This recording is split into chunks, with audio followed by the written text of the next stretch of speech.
Hi guys, it's Emily here from Yellow Tuxedo, and today I'm going to be giving you 5 ways in which you can be optimizing your website for voice search.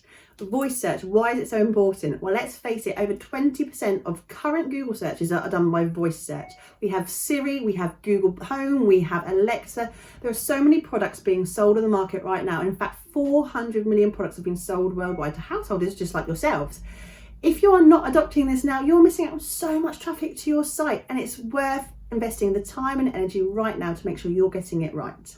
Each week, Yellow Tuxedo provides amazing videos and content for you guys as marketers to making sure that you are showing up exactly as you should be in the Google search engines. If you like what you see, do be sure to subscribe to our channel, and of course hit the little bell to make sure that you're getting notifications every single time we get a new video out.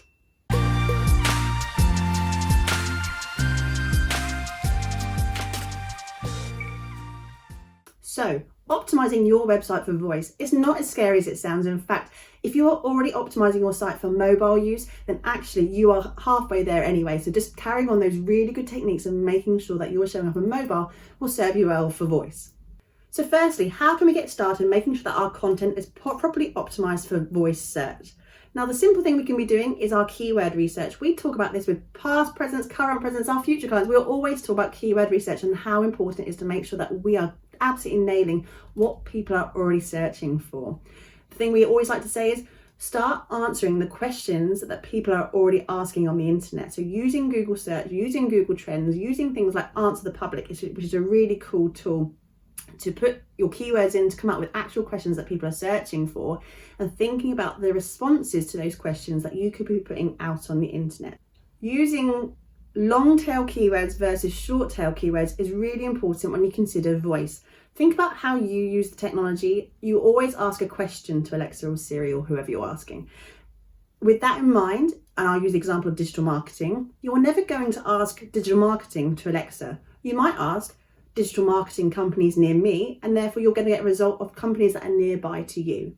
Really consider the intent behind your keywords. There are 3 main types of intention when people are writing their questions to Google.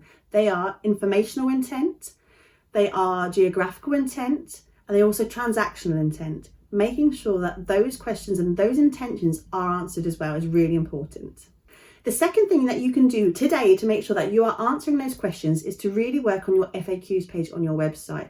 Use those questions, those high volume, high searchable questions that people are already asking Alexa or Siri, and using them to form your FAQs page with short, concise answers will really serve you well. As those questions are asked to the devices, Google or whoever's going to be using it will be searching up those, and they will look for the easiest, most qualitative answers that answer those questions. So really work on your FAQs page. Number 3, optimize your content for local search. It's such good practice at the best of times anyway for mobile search as well. But in terms of voice, a high majority of people use the voice technology for local searches too. Ensure that your business address, if you have fixed premises, your phone number, your opening hours are on your website and there to see. Also, with that in mind, making sure that your Google My Business page is up to date. If you have a Google My Business page, fantastic. Make sure you are updating it regularly with your prices, your address, everything that you have on your website. Mirror that on your Google My Business page. As we've already found, people are looking for directions, they're looking for prices, they're looking for businesses near me. If that content is there to view on the internet, it's going to be pulled up by Google for the Google search as well on voice. Number 4, using schema markup is really, really important when it comes to helping Google find out what your content really is about. Now, if you don't know what schema is, it's a type of structured data. We will cover this in another video later on down the line so you can really get to grips with what it is.